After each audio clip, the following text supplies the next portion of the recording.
ጤና ይስጥልን እንደምንላችኋል ውድ ተመልካቾቻችን ከአባይ ቴሌቪዥን የሚተላለፍላችሁ የዕለተ ሐሙስ ጥቅምት 27 ቀን 2018 የዜና ላፍታ የመረጃ ሰዓታችን ተጀምሯል። የህወሓት ቡድን የአፋር ክልልን ወሰን አልፎ በንጹሃን አርብቶ አደሮች ላይ ጥቃት መፈጸሙን የአፋር ክልል ኮሚኒኬሽን ቢሮ ማስታወቁን ኢትዮጵያ በሀገር አቀፍ ደረጃ አዲስ የሰለጠኑ ልዩ የጸረ ሽብር ኮማንዶ ኃይሎችን ልታሰማራ መሆኑን እንዲሁም የመንግስት የጤና ተቋም የሆነው አለርት ሆስፒታል በካይ ኬሚካል ወደ ወንዝ በመልቀቁ 1 ሚሊዮን ብር መቀጣቱን ጨምሮ ሌሎች መረጃዎችን ይዘናል። ከዜናዎቹ ጋር ራቢያ ክድር አብራችሁ ቆይታ አደርጋለሁ። አብራችሁን ቆዩ። የህወሓት ቡድን የአፋር ክልልን ወሰን አልፎ በንጹሃን አርብቶ አደሮች ላይ ጥቃት መፈጸሙን የአፋር ክልል ኮሚኒኬሽን ቢሮ አስታወቀ። የአፋር ብሔራዊ ክልላዊ መንግስት ኮሚኒኬሽን ቢሮ የህወሓት ቡድን ትናንት ጥቅምት 26 ቀን 2018 ሌሊት ለዛሬ አጥቢያ 6 ሰዓት ገደማ ባወጣው መግለጫ የህወሓት ቡድን የክልሉን ወሰን አልፎ ጥቃት እንደከፈተ አስታውቋል።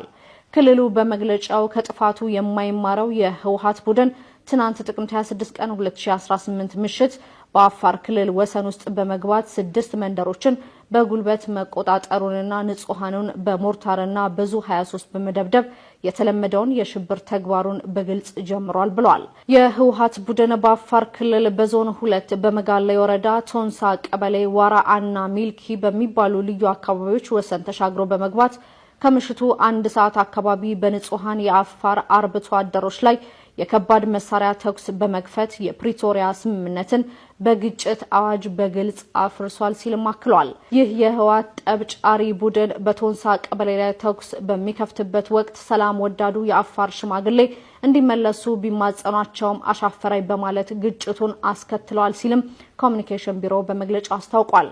የህወሓት ቡድን ከድርጊቱ በአስቸኳይ ካልተቆጠበ የአፋር ብሔራዊ ክልላዊ መንግስት የዜጎችን ደህንነትና የወሰኑን ክብር የማስጠበቅ እንዲሁም ራስን ከማንኛውም ውጫዊ ጥቃት የመከላከል ኃላፊነቱን ይወጣል ሲልም አሳስቧል።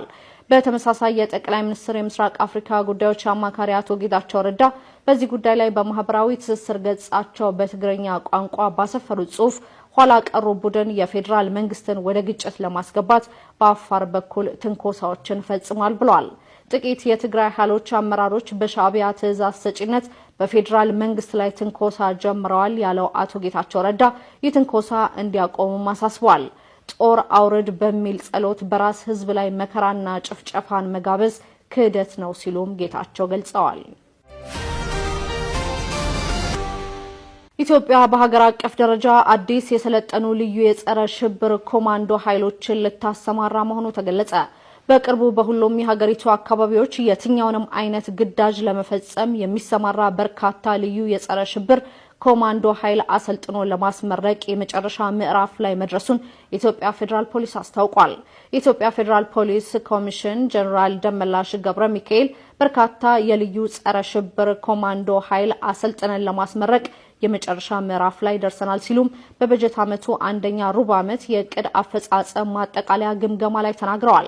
የፖሊስን አቅም በከፍተኛ ደረጃ የሚያሳድግና ተልእኮውን የሚያሳልጥ ዘመናዊ የትጥቅ አቅም በልዩ ሁኔታ መሟላቱን የገለጹት ኮሚሽነር ጀነራሉ ይህንን መጠቀም የሚችልና ለበርካታ ወራት ልዩ ስልጠና እየወሰደ ያለ የልዩ ጸረ ሽብር ኮማንዶ ኃይል በቅርቡ ተመርቆ በሁሉም የሀገራችን አካባቢዎች የትኛውንም አይነት ግዳጅ ለመፈጸም እንደሚሰራ ገልጸዋል።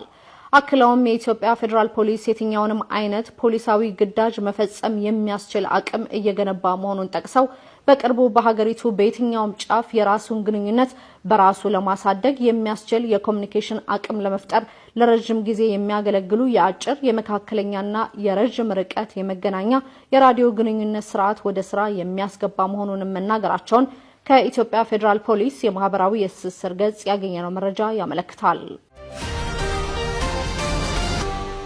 የመንግስት የጤና ተቋም የሆነው አለርት ሆስፒታል በካይ ኬሚካል ወደ ወንዝ በመልቀቅ 1 ሚሊዮን ብር ተቀጣ። መንግስታዊው የጤና ተቋም አለርት ሆስፒታል በኮልፌ ቀራኒዮ ክፍለ ከተማ በወንዝና በወንዝ ዳርቻ በካይ ቆሻሻዎችን በመልቀቅ 1 ሚሊዮን ብር መቀጣቱን የአዲስ አበባ ከተማ አስተዳደር ደንብ ማስከበር ባለስልጣን አስታውቋል። በኮልፌ ቀራኒዮ ክፍለ ከተማ ወረዳ 01 ልዩ ቦታ ዘነበ ወርቅ አለርት ሆስፒታል ወደ ወንዝ ለቆታል የተባለው ብክለቱ በከተማው የአካባቢ ጥበቃ ባለስልጣን ባለሙያዎች በላብራቶሪ የተረጋገጠ በመሆኑ ሆስፒታሉ 1 ሚሊዮን ብር መቀጣቱን የተገለጸው። በተጨማሪም በክፍለ ከተማ ወረዳ 4 በወንዝ ዳርቻ ብክለት የፈጸሙ 6 የተሽከርካሪ እጥበት አገልግሎት የሚሰጡ ተቋማት ወይም ላቪያጆ እያንዳንዳቸው 100 ሺህ ብር በድምሩ 600 ሺህ ብር መቀጣታቸውም ተመላክቷል። ክፍለ ከተማው በዕለቱ በአጠቃላይ 1 ሚሊዮን 600 ሺህ ብር በመቅጣት አስተዳደራዊ እርምጃ መውሰዱም ተመላክቷል።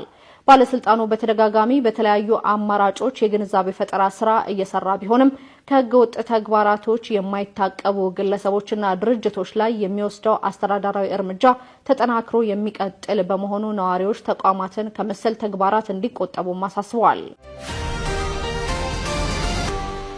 የመማር ማስተማር ሂደትን የሚያውኩ ተቋማት በትምህርት ቤቶች አቅራቢያ እንዳይቋቋሙ የሚያስገድድ ደንብ ሊወጣ መሆኑ ተገለጸ። የፔንሲዮን፣ የጫት፣ የመጠጥ፣ የጋራጅና የፈርኒቸር ቤቶችን ጨምሮ ትምህርትን የሚያውኩ ሌሎች ተግባራት የሚፈጸምባቸው ተቋማት ከትምህርት ቤቶች አጥር በ500 ክበብ ሜትር ውስጥ እንዳይገነባ ተገንብቶም የሚገኙ ፍቃዳቸው እንዲወሰድ የሚደነግግ ረቂቅ ደንብ እየተዘጋጀ መሆኑን የትምህርት ሚኒስቴር አስታውቋል።